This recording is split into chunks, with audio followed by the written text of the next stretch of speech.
5টার আমি কিন্তু দাঁড়িয়ে আছি বিধাননগর ওভারব্রিজে। আজকের আমাদের গন্তব্যস্থল হলো নিউ টাউনের বাল হনুমান মন্দির। এই বাল হনুমান মন্দিরে আপনারা কিভাবে আসবেন তার সম্পূর্ণ ভিডিও থাকবে আজকের এই ভিডিওতে। তাই অনুরোধ রইল ভিডিওটি স্কিপ না করে সম্পূর্ণ দেখার। আমার ভিডিওটি যদি ভালো লেগে থাকে একটি লাইক, কমেন্ট আর শেয়ার করে আমাকে আশীর্বাদ অবশ্যই করতে হবে।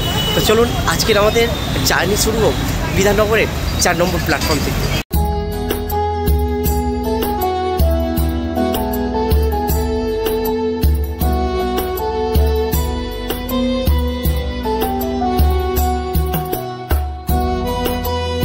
বর্তমানে কিন্তু আমি এখন দাঁড়িয়ে আছি বিধাননগর 4 নম্বর প্ল্যাটফর্মে। 4 নম্বর প্ল্যাটফর্ম থেকে আমরা এখন কিন্তু ডান দিকে যাব। ডান দিকে একটা সিঁড়ি নেমে গেছে, আমরা কিন্তু এই সিঁড়ি ধরে এখন আমরা সোজা যাব।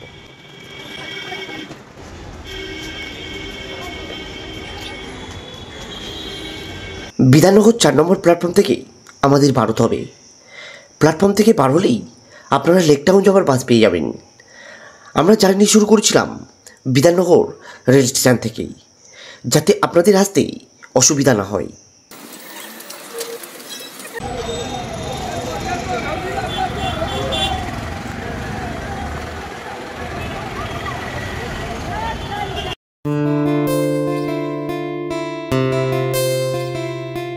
পৌঁছে গেলাম কিন্তু আমরা লেক টাউন বাস স্টপেজে।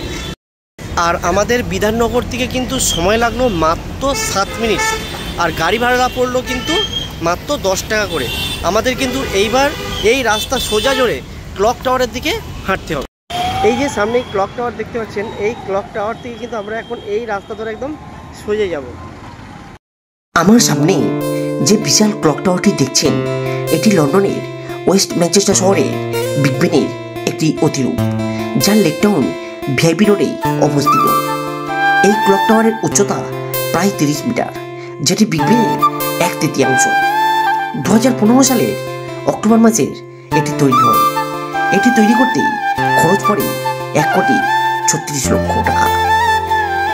তো এই ক্লক টাওয়ার থেকে কিন্তু আমরা এখন যাব বাঁ দিকে, আর বাঁ দিকে ঘুরলেই কিন্তু এখানে একটা শনিদেবের মন্দির আছে, সেটিও চাইলে কিন্তু আপনারা দর্শন করে নিতে পারেন।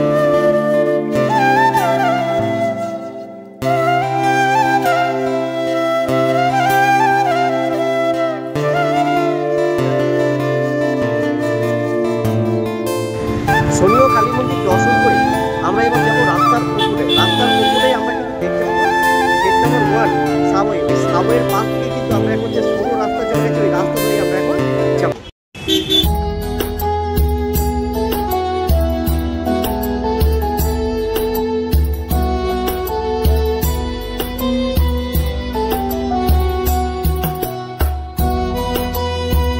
আমরা কিন্তু এই দিক থেকে আসলাম, এই দিক থেকে বিধাননগর থেকে আমরা এসে আমরা এই মন্দিরের সামনেটায় নামলাম। মন্দিরের সামনেটা নামলেই কিন্তু এরকম একটা চৌরাস্তা পড়বে, আর চৌরাস্তা পড়লে কিন্তু আমি আপনাদের দেখাতে পাচ্ছি এই দিকটা রাস্তাটা দেখতে পাচ্ছেন, এই রাস্তাটা চলে গেছে যশোর রোড। আর তার ঠিক পাশ থেকেই স্বামী বিবেকানন্দর মূর্তি আছে, মূর্তির পাশ থেকে কিন্তু আমরা এখন এই রাস্তার সোজা যাব। আশা করি আপনাদের আমি লোকেশানটা বোঝাতে পেরেছি। তো চলুন বাম দিকের গলিতে ঢোকা যান। আজকের কিন্তু গরমের তাপমাত্রা প্রায় 40 ছুঁই, খুব গরম। আর যাই হোক, ভ্লগিংয়ের জন্য সব কিছু করতে রাজি আছি। এটি হলো ভিআইপি রোড, তার মাঝখানেই আছে এরকম একটা খাল, আর খালের ঠিক পাশেই এই যে রাস্তাটা আপনারা দেখতে পাচ্ছেন, এই রাস্তা ধরেই কিন্তু আমরা এখন সোজা যাব আমাদের গন্তব্যে। সোজা আসার পরে এই বাম দিকে যে টার্নিংটা নিয়েছে, এই যে রাস্তাটা, এই রাস্তাতে গেলেই কিন্তু আমরা পৌঁছে যাব আমাদের গন্তব্যস্থল আজকের বাল হনুমান মন্দিরে। এই রাস্তায় ঢুকলেই কিন্তু আপনারা ছোটো মতন একটা পার্ক পাবেন। আপনারা চাইলে কিন্তু এই পার্কে একটুখানি সময়ও কাটাতে পারেন।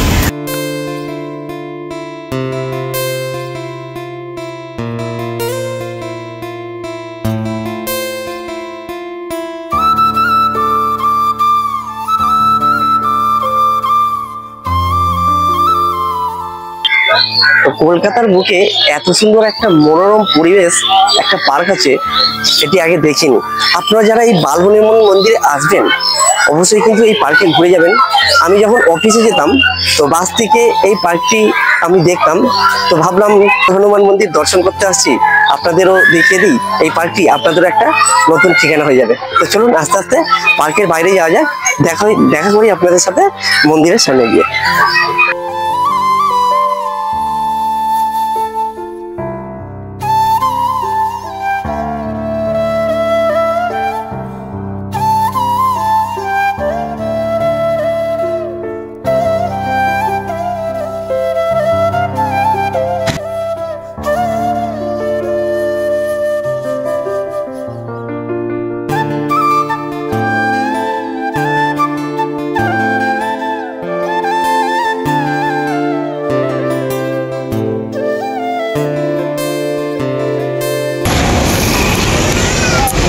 অ্যাকচুয়ালি অনেক দুপুরবেলা বার হয়েছি, ঠিক আছে, গলায় এত গরম পড়েছে, তৃষ্ণায় গলা শুকনো হয়ে যাচ্ছে, তাই দুই ভাই দুটো এরকম বরফ গোলা নিয়ে নিলাম।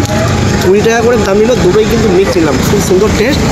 আর এইসব দেখে কিন্তু ছোটোবেলার কথা খুবই মনে পড়ে যাচ্ছে। সত্যি কথা বলতে এখনকার এই ফোন গেম মানে এসে গিয়ে ছোটোবেলার দিনগুলো কিন্তু হারিয়ে গেছে। তাই এখন এই সময় সাথ দেয় আমার এই বন্ধু বা ভাই বলতে পারো, আর আমার এই ফোন, এছাড়া আমার সাথে আর কেউ সাথ দেয় না। তো চলুন আস্তে আস্তে খাই। আর এই যে সামনেই দেখতে পাচ্ছেন, সামনেই কিন্তু বাল হনুমান মন্দির, হেঁটে হেঁটে চলুন যাই। ফাইনালি কিন্তু আমরা পৌঁছে গেলাম বাল হনুমান মন্দিরের সামনে। আর এই মন্দিরের কিন্তু আরও একটি নাম আছে, শ্রী লাল বাবা সেবা সদন। মন্দিরের বাইরে থেকেই মন্দিরের স্থাপত্য শৈলীটি আপনাদের একবার দেখিয়ে দিই। মন্দিরের দুটো দিক থেকেই দুটি দরজা আছে প্রবেশ এবং বেরোনোর জন্য, আর মাঝখানের দরজাটি ব্যবহার করা হয় মন্দিরের গাড়ি রাখার জন্য। বাইরে থেকে মন্দিরের স্থাপত্যশৈলী উত্তর ভারতের নাগশৈলীর মন্দিরগুলির মতো। মন্দিরের সামনে জুতো খোলার সুন্দর ব্যবস্থা আছে এবং এই মন্দিরের প্রবেশের মুখে হাত ধোবার সুন্দর ব্যবস্থা আছে। মন্দিরের ভিতর প্রবেশ করলেই আপনারা একটা সুন্দর ঘন্টা দেখতে পাবেন। মন্দিরের দুপাশ থেকে দুটি সিঁড়ি রয়েছে, একদিকে প্রবেশের জন্য আরেকদিকে বাইরের জন্য, এবং সিঁড়ির মাঝখানে রয়েছে প্রণামী বক্স। আপনারা চাইলে অনলাইনের মাধ্যমেও এখানে ডোনেট করতে পারেন, অনলাইনে স্ক্যানার এখানে দেওয়া রয়েছে। এখানে প্রতিদিন যে সেবা হয় এতেও আপনারা অংশগ্রহণ করতে পারেন। এখন এখানে লেখা রয়েছে বালভোগ 1100 টাকা, রাজভোগ 3100 টাকা, প্রতিদিনের যে সিঙ্গার 2100 টাকা, আর বিশেষ সিঙ্গার মঙ্গলবার আর শনিবার 15,000 টাকা। এবং তার পাশেই রয়েছে মন্দিরের সময়সূচি। মন্দির সকাল 5:15 খোলে, 1:30 অবধি খোলা থাকে, আর মঙ্গলবার আর শনিবার 2টো অবধি খোলা থাকে, আর সন্ধ্যা 4:30টায় খোলা হয়, আর রাত 10:15 বন্ধ হয়। মঙ্গলবার আর শনিবার রাত 11টা পর্যন্ত খোলা থাকে এই বাল হনুমান মন্দির। মন্দিরে প্রবেশ করেই অবাক হয়ে গেলাম অপূর্ব সঞ্চিত মন্দিরের বিশাল উপাসনা কক্ষ থেকে।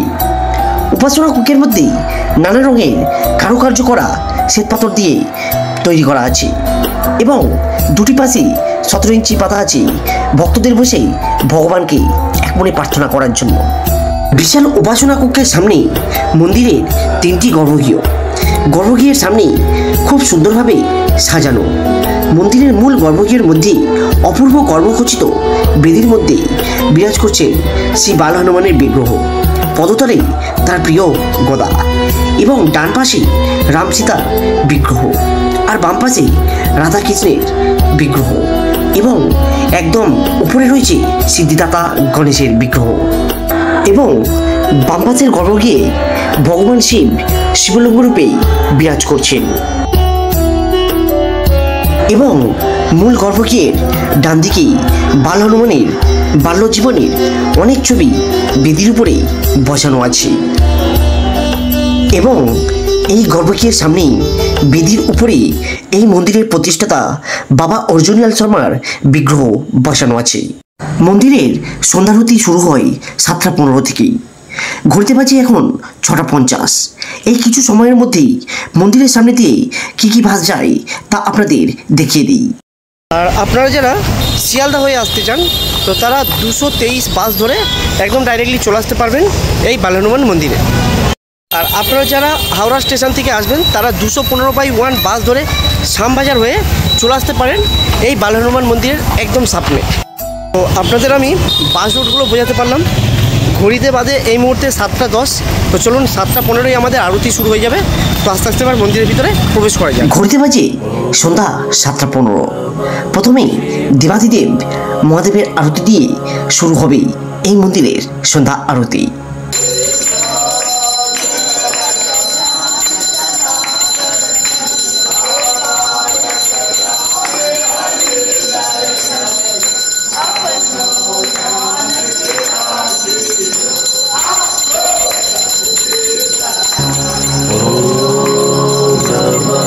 দেবাদিদেব মহাদেবের আরতির পর শুরু হয়ে গেল বাল হনুমানের সন্ধ্যা আরতি।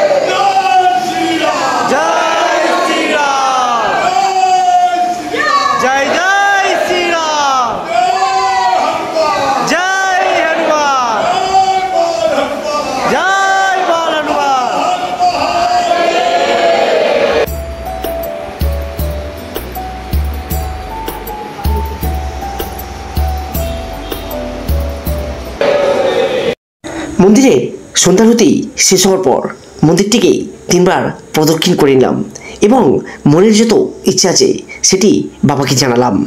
আপনারা যারা এই বাল হনুমান মন্দিরে আসবেন অবশ্যই এই মন্দিরটিকে 3বার প্রদক্ষিণ করবেন এবং আপনার যত মনের আশা আছে বাবাকে অবশ্যই জানাবেন।